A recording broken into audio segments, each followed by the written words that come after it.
Bapak Wahyudin yang sudah menyempatkan hadir di tengah kesibukannya. Yang kami hormati juga para peserta kegiatan workshop untuk hari ini. Selamat datang Bapak Ibu. Eh, Mungkin nanti teknisnya Bapak Ibu kami akan bagi dua sesi. Di mana sesi pertama kita akan mendengarkan pemaparan materi dari pemateri kita. Kemudian nanti kita akan buka mungkin sesi diskusi atau sesi tanya jawab terkait dengan eh, mungkin terkait dengan penerbitan jurnal atau mungkin sudah ada jurnal di kampusnya Bapak Ibu.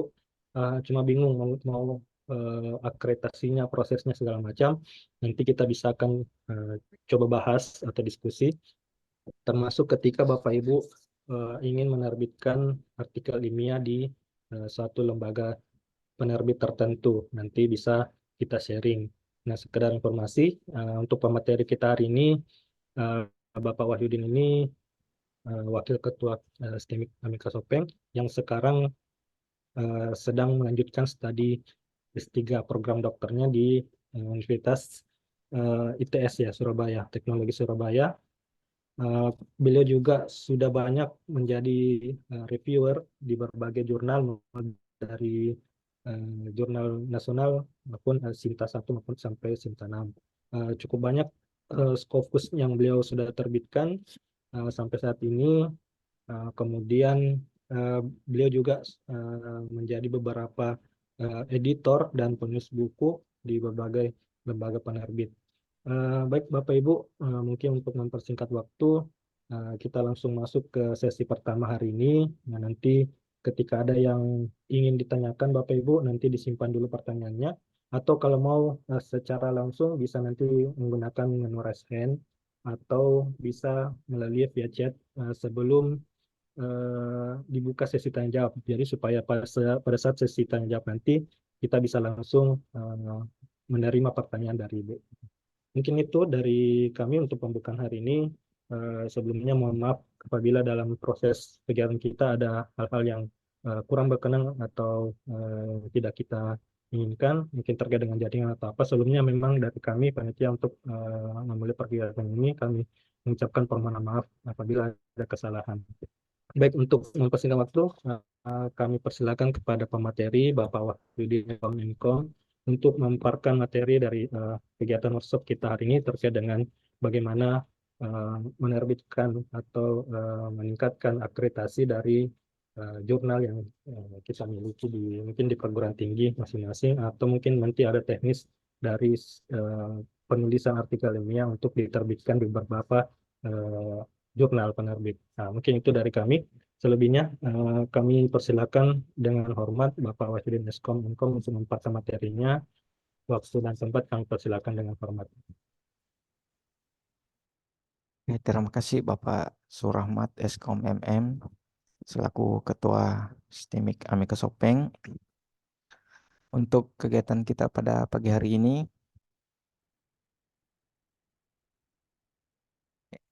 yaitu workshop pengolahan jurnal menuju jurnal terakreditasi. Mungkin Bapak Ibu yang telah bergabung di Zoom pada hari ini, mungkin merupakan bagian dari pengolah jurnal, baik itu sebagai editor ataupun sebagai reviewer, artinya ikut berkontribusi terhadap pengembangan jurnal. Di section pada hari ini, yang pertama itu kita akan membahas terkait apa saja peran pengolah jurnal. Kemudian di dalam jurnal ada yang disebut dengan editor tim editor, baik itu yang seperti copy editor sampai kepada tahap production.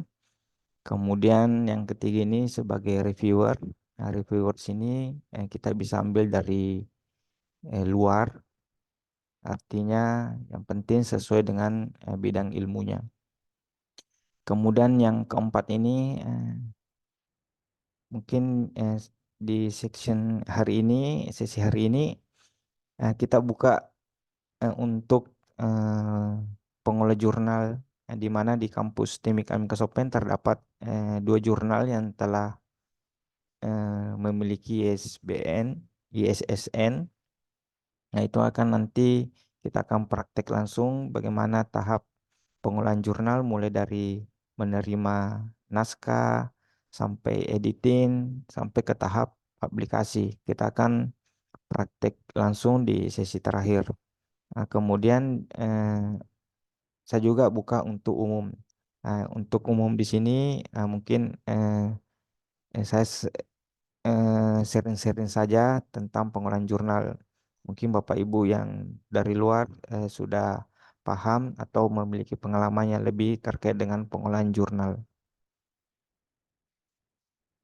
Di dalam OJS, Open Journal System, di sini ada beberapa peran user, di mana sebelum kita melakukan tahap review dan lain sebagainya, itu pasti reviewer akan membuat akun sendiri. Yang pertama ini sebagai penulis, di mana penulis perannya itu yaitu mengirim serta merevisi artikel yang telah dikirimkan. Jadi autor telah mengirim naskahnya, mungkin ada beberapa revisi nanti dari reviewer, kemudian dibalaskan, dikirim ulang artikelnya yang telah direvisi, kemudian menunggu apakah naskahnya atau artikelnya diterima atau ditolak. Kemudian user selanjutnya yaitu mitra bersehari atau yang sering disebut dengan reviewer, di mana reviewer di sini bertanggung jawab penuh atas isi substansi artikel dan tentunya mereview. Kemudian bagian sini tim penyunting, ini nanti ada beberapa, baik itu sebagai layout atau penamaan kapan diterima naskahnya, atau penamaan volumenya, volume berapa, nomor berapa, itu fungsinya sebagai editor. Kemudian terakhir jurnal manager, di mana jurnal manager di sini bertanggung jawab penuh terhadap manajemen OJS yang sering disebut editor in chief. Itu yang memegang penuh atau bertanggung jawab penuh terhadap OJS-nya. Selanjutnya di sini untuk editorial timnya, di mana ada beberapa. Di sini saya tuliskan 6. Untuk lebih jelasnya nanti ada di dalam OJS. Di dalam OJS itu ada beberapa, kita tinggal memilih siapa yang ditunjuk sebagai reviewer dan lain sebagainya. Nah, untuk editorial team, yang pertama itu editor in chief ini adalah ketua editor. Dia bertanggung jawab penuh terhadap pengolahan OJS-nya. Kemudian editor bagian, di mana di sini associate editor. Fungsinya itu ibarat sebagai wakil yang akan membantu editor in chief ini. Kemudian jurnal manager, di mana jurnal manager ini adalah tim teknologi informasi, yang di mana jurnal manager di sini, nah ini akan nanti mengedit papernya sampai papernya tersebut layak untuk dipublikasi. Tentunya yang berperan penting di sini yaitu ketua editor, kemudian associate editor untuk menentukan apakah jurnal tersebut layak untuk dipublish. Kemudian editorial board atau reviewer, di mana reviewer sini hanya memberikan rekomendasi apakah paper tersebut layak dipublish atau tidak.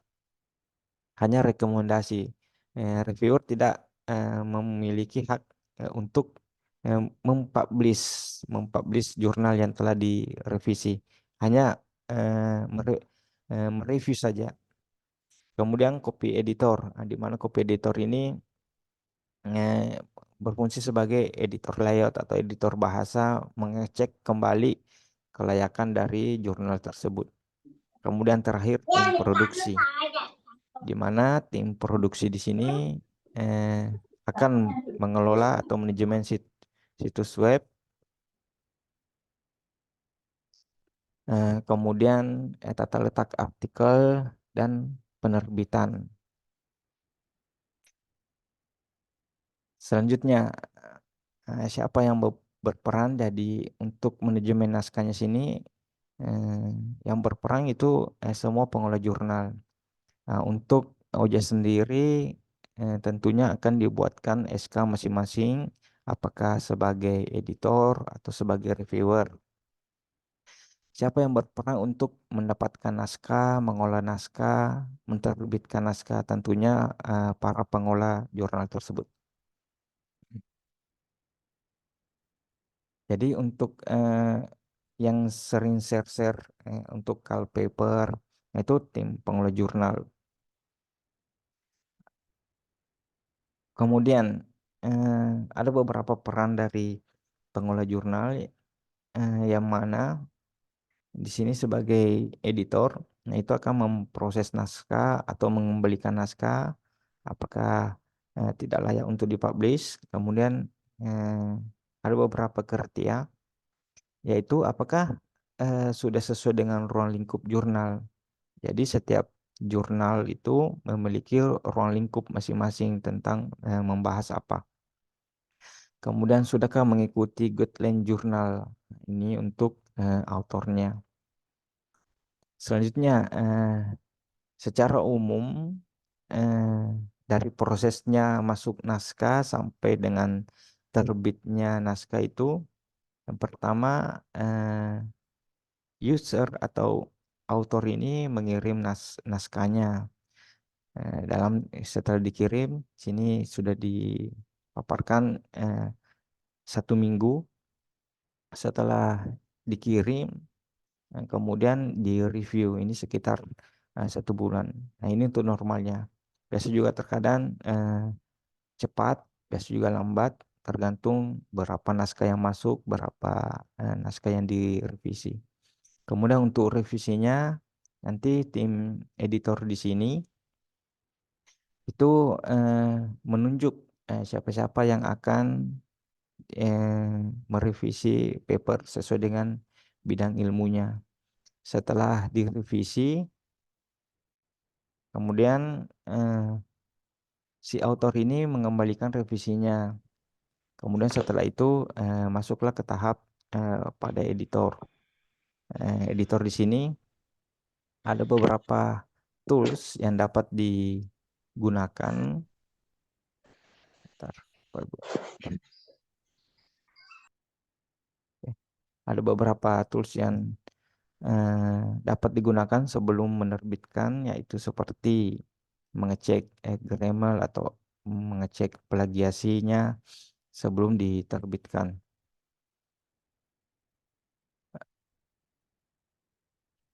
Untuk proses administrasi dengan menggunakan OJS di sini, Open Journal System, di sini ada beberapa tahap atau bagian di mana eh, sebagai autor apa perannya, kemudian editor dan section editor, kemudian di sini jurnal manager, review, copy editor, layout editor, dan provider. Di mana masing-masing peran ini sebenarnya tidak hanya dikerjakan oleh satu orang, tapi beberapa orang. Misalnya jurnal manager ditunjuk satu orang, kemudian review ditunjuk satu orang, kemudian copy editor. Nah, inilah merupakan tim-tim pengolah jurnal. Nah, untuk melihat timnya tersebut biasanya dilampirkan di editor board OJS, siapa-siapa berperan sebagai tanggung jawab masing-masing. Kemudian pemeriksaan naskah di Dewan Editor menetapkan 2 atau 3 orang mitra bersari atau reviewer. Secara gambaran umum, ini merupakan alur dari manajemen naskah. Yang pertama, penulis menyerahkan manuskrip ke editor. Tentunya sebelum masuk ke sini, eh, penulis ini membuat akun masing-masing. Nah, nanti kita akan praktekkan untuk mempermudah. Kemudian setelah masuk, apakah manuskrip memenuhi gaya selingkuh atau jurnal. Nah, ini untuk oleh publishing team. Apakah layak? Jika ketika layak, nanti akan diinformasikan kepada penulis untuk tahap selanjutnya sampai ke tahap yaitu masuk ke pada bagian produksi. Nah, untuk alur pengolahan naskah sebelum terbit, ini ada beberapa catatan. Yang pertama yang perlu diperhatikan itu nama dan alamat penulis korespondensi. Karena jangan sampai nama penulisnya ini atau emailnya ini salah ya Bapak Ibu. Karena ini akan berdampak pada citasinya nanti atau Google Scholar. Nama atau spasinya beda itu eh, sering tidak terbaca di Google Scholar jika terindeks Google Scholar. Kemudian nama lengkap sesuai dengan alamat. Nah, untuk nama tersendiri di jurnal itu tidak ada yang menulis gelar. Nah, jadi gelarnya dihilangkan. Nah, yang ditulis hanya nama lengkapnya. Kemudian judul naskah. Judul naskah di sini ini juga sangat berperan penting karena yang pertama pembaca lihat itu yaitu adalah judulnya. Jika judulnya sudah menarik, nah pasti melihat ke bawahnya sampai kepada kesimpulan. Di judul sini, kalau sebagai tim pengolah jurnal, judul yang dimasukkan itu kita biasanya itu di copy kemudian di paste di Google Scholar. Jangan sampai ada judul yang sama. Nah, jika ada judul yang sama, itu tentunya diberikan informasi kepada penulis bahwa judulnya ada yang mirip. Nah, jika judul mirip, isinya berbeda, nah itu bisa saja diterima. Tetapi judulnya mm, berbeda, tapi isinya sama semua, itu hasil plagiat. Nah, itu akan eh, otomatis ditolak karena merupakan hasil plagiat. Nah, jika di pengolah jurnal mempublish, nanti pengolah jurnal eh, atau si penulis aslinya itu akan komplain mengapa diloloskan jurnal seperti ini atau penulis seperti ini. Kemudian selanjutnya jumlah halaman, kemudian diberi nomor halaman. Untuk pengolah jurnal sendiri, tentunya setiap volume itu memiliki jumlah halaman, jadi berurutan. Kemudian diberi nomor halaman per naskahnya, sehingga dapat memudahkan untuk pengecekan dan akreditasi nanti. Kemudian jumlah tabel dan gambar, kemudian catatan awal kelengkapan naskah. Untuk penyuntingnya di sini dilakukan oleh Dewan Editor, di mana tahapannya itu pasca penyuntingan naskah, kemudian pemeriksaan, kemudian naskah sebelum terbit diperiksa, kemudian keterbacaan naskah dicek kembali, kemudian muncullah kepada production. Nah, di production ini kita akan memilih kapan akan terbitnya. Biasanya itu di Open Journal System ini OJS masing-masing itu ada jangka terbitannya. Jadi kita akan menerbitkan sesuai dengan volume yang ada. Misalnya ada jurnal yang menerbitkan 1 tahun, 2 kali 1 tahun, ada yang 3 kali 1 tahun, ada yang 1 kali 1 tahun. Kemudian telah diterbitkan. Nah, untuk peran reviewer, di mana nanti di sini Bapak Ibu akan ditunjuk sebagai reviewer. Untuk menjadi reviewer sendiri itu Bapak Ibu lihat saja OJS Open Journal System yang sesuai dengan bidang ilmunya. Biasanya ada diisi form untuk kesediaan sebagai reviewer. Reviewer sini perannya itu ya itu menilai kesesuaian atau penulisan naskah pada jurnal. Kemudian menyajikan novelty atau kebaharuan dalam bidang ilmu. Substansi dan naskahnya tentunya bermutu. Tentunya untuk pemilihan reviewer sendiri, eh, untuk menjadi reviewer agar mudah diterima menjadi reviewer itu diperbaiki rekam jejaknya.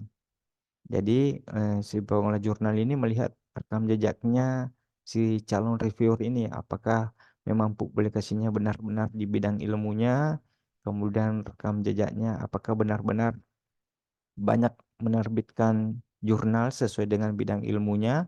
Tentunya kalau sedikit yang ditampilkan di Google Scholar-nya, kemudian sedikit jurnal juga, nah itu akan menimbulkan pertanyaan, eh, masa reviewer tapi jurnalnya itu sedikit.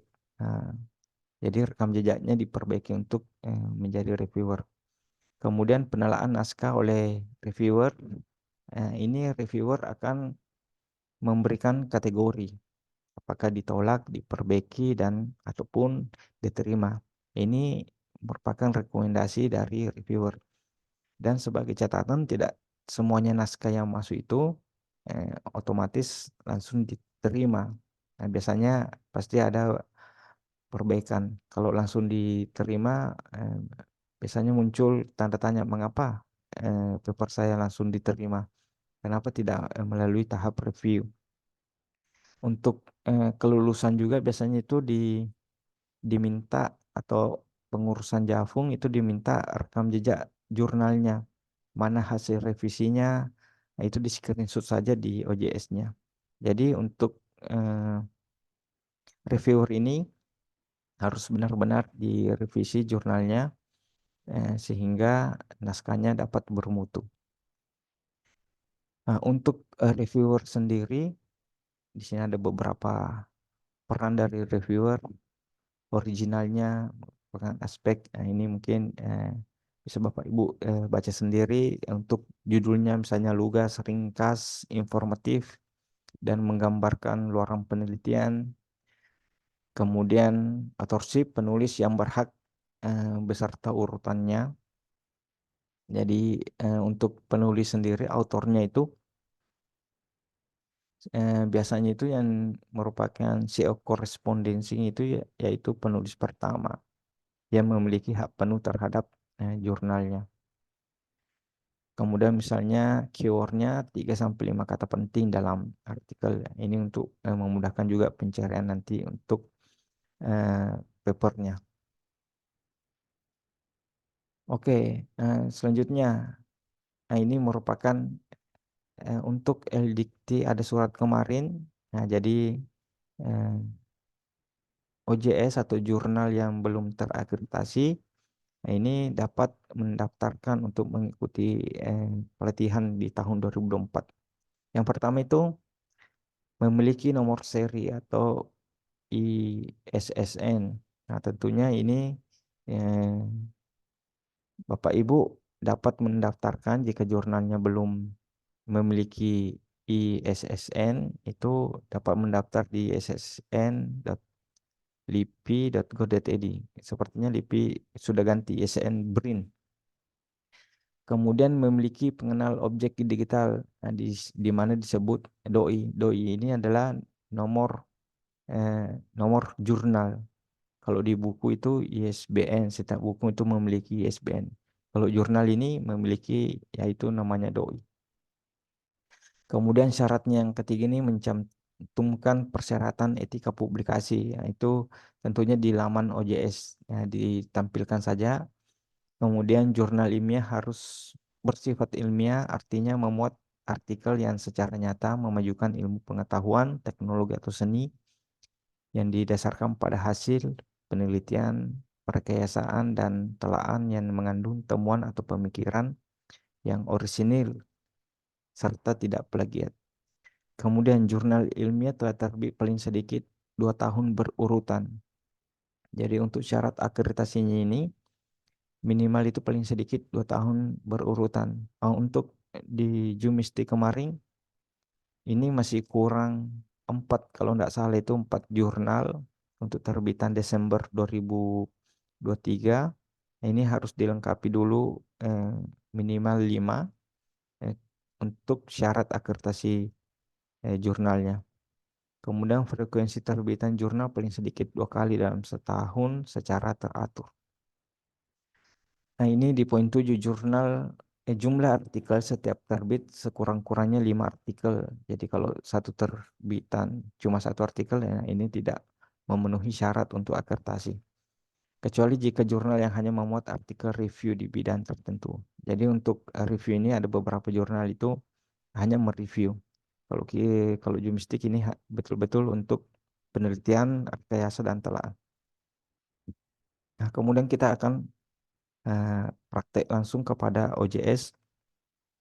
Mungkin sampai di sini Bapak Ibu ada yang memiliki pertanyaan atau sharing, silahkan sebelum kita lanjut kepada praktek OJS-nya, di mana nantinya para peserta ini silahkan buat akun nanti di OJS-nya, eh, bagaimana cara editor memilih review, bagaimana eh, reviewer ini mengirim naskahnya kembali, kemudian bagaimana proses terbitannya sampai terbit. Oke, sebelum kita lanjut, Bapak Ibu mungkin ada pertanyaan seputar tadi ini sedikit pengantar terhadap pengolahan jurnal atau syarat akreditasi secara umum untuk e-jurnal. Baik Bapak Ibu, mungkin ada yang mau ditanyakan sebelum kita masuk di praktik secara langsung terkait dengan bagaimana mengolah jurnal. Mungkin tadi ada mungkin terkait dengan eh, seperti sini ada yang sebagai penerbit jurnal Bapak Ibu mungkin masih bingung, masih OJS tapi mau naik ke akreditasinya misalnya, atau mungkin ada alur-alur yang masih kurang dipaham. Nah, silakan ditanyakan. Atau ada tadi mungkin juga menarik materi terkait dengan reviewer Bapak Ibu. Jadi itu mungkin eh, salah satu mungkin yang bisa menaik ke akreditasi kampus mungkin kalau beberapa dosen ada yang sebagai reviewer jurnal mungkin Bapak Ibu. Nah, mungkin ada yang mau bertanya bagaimana prosesnya, kenapa bisa mungkin Pak Wahyu. Atau mungkin pertanyaan dari saya saja mungkin Pak Wahyu ini sambil Ya. menunggu teman-teman yang lain sepertinya terkait dengan reviewing Bapak Pak Wahyu. Karena ada beberapa yang kami coba daftar kemarin sekitar 5 atau 6, tapi yang kami diterima itu baru satu Bapak Wahyu.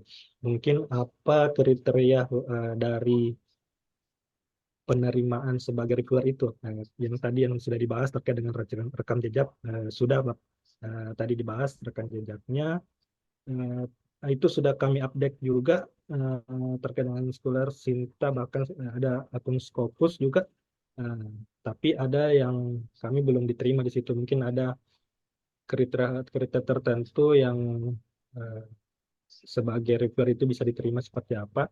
Kemudian yang kedua, Pak, ini juga yang penting mungkin motivasi buat teman-teman. Mungkin ada yang belum reviewer, tapi kalau yang reviewer itu kan kami setahunya ada yang ada yang dibayar, ada yang tidak, hanya berupa SK saja. Nah, sebenarnya reviewer itu apa keuntungannya bagi dosen, Pak? Apa namanya ketika ada sebagai SK reviewer ya mungkin tadi akreditasi. Tapi kalau untuk sebagai dosennya sendiri itu apa keuntungan yang didapat seperti itu. Mungkin itu dari saya, Pak. Sambil menunggu teman-teman mungkin ada yang punya pertanyaan lain, mungkin silakan disiapkan. Silakan Pak Wahyu. Oke, baik Pak. Yang pertama itu kriteria reviewer. Nah, jadi untuk kriteria sendiri tentunya akan diminta yang pertama itu beberapa akun.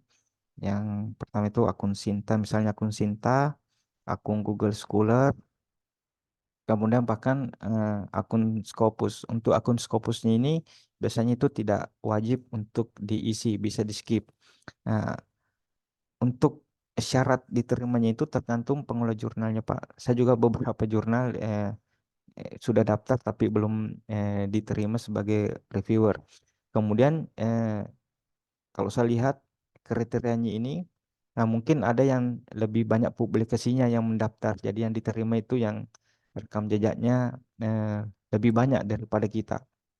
Nah itu mungkin kriteria untuk reviewer. Nah untuk reviewer sendiri, nah betul betul Pak, ada yang berbayar, ada juga yang tidak berbayar. Nah, untuk yang berbayar ini biasanya jurnal yang sudah terindeks atau terakreditasi itu Sinta 2, nah, atau Sinta 3 biasanya itu berbayar. Karena di dalam pengolahan jurnal itu memungut biaya untuk publikasi. Biasanya ada yang misalnya 500.000 sampai 1 juta. Nah, biaya tersebut ini itu akan dibayarkan untuk misalnya pengurusan ke doi. Nah, doi ini itu berbayar Bapak Ibu setiap artikel. Jika doinya tidak dibayar, maka artikelnya atau doinya akan hilang, tidak dapat diakses. Nah, ini untuk berbayar. Untuk reviewer sendiri, Bapak Ibu coba daftar yang lebih eh, terakreditasi tuh. Kalau saya lihat yang Sinta 456 itu biasanya eh, hanya sebagai reviewer saja, tidak ada untuk biaya biaya biaya sebagai reviewer. Nah, tapi keuntungannya kita ini, yang pertama itu BKD aman. Nah, BKD Bapak Ibu itu aman karena dihitung sebagai penunjang. Kemudian jika berbayar, itu tadi keuntungannya kita dapat novelty. Nah, kemudian keuntungan selanjutnya itu kalau kita sebagai reviewer itu akan secara tidak langsung membuka wawasan kita. Oh, ternyata ada orang yang meneliti tentang ini. Tentunya di kita sebagai reviewer ini sesuai dengan bidang ilmunya kita. Misalnya saya sebagai reviewer jurusan ilmu komputer. Kemudian eh, ada penulis. Kebetulan saya yang revisi. Saya baca-baca papernya, oh eh, itu akan menambah ilmu dari saya. Karena saya baca papernya, oh ternyata ada orang yang meneliti terkait ini. Oh apa isinya? Secara kita tidak langsung kita juga belajar. Nah tentunya di review ini kita mencoba bagaimana dapat menghasilkan ini. Kemudian kita dapat belajar juga dari gaya penulisan yang autor itu. Oh ternyata paper ini bisa diterima di jurnal seperti ini, tahapannya seperti ini, memenuhi kriteria ilmiah seperti ini. Di garis penting sini untuk eh, reviewers di sini itu ada yang namanya IMRAD, Introduction Method Research, IMRAD apa? Discussion. Nah, itu analysis and discussion. Nah, itu adalah proses secara umum. Untuk keuntungan selanjutnya, eh, misalnya dapat sertifikat. Itu sertifikat itu tadi masuk ke BKD. Nah, kemudian eh, keuntungan selanjutnya ini secara pribadi saya itu akan eh, meningkatkan reputasi Bapak Ibu. Nah, misalnya Bapak Ibu sebagai reviewer, kemudian nama Bapak Ibu dan afiliasi Bapak Ibu ditulis di Google Scholar. Tentunya di OJS itu terbaca, akan terbaca. Oh, ada reviewer seperti ini. Nah, ini meningkatkan juga kualitas Bapak Ibu. Nah, mungkin itu Pak jawaban dari saya. Terima kasih Pak Wid. Jadi cukup banyak manfaatnya di selain dari perguruan tinggi, untuk pribadi juga untuk sebagai dosen juga mungkin lebih banyak lagi eh, manfaatnya. Mungkin Bapak Ibu sebelum kita lanjut praktiknya secara langsung, kami masih buka untuk sesi tanya jawabnya. Siapa yang ditanyakan silakan Bapak Ibu langsung saja di open mic-nya atau di kolom chat, silakan Bapak Ibu.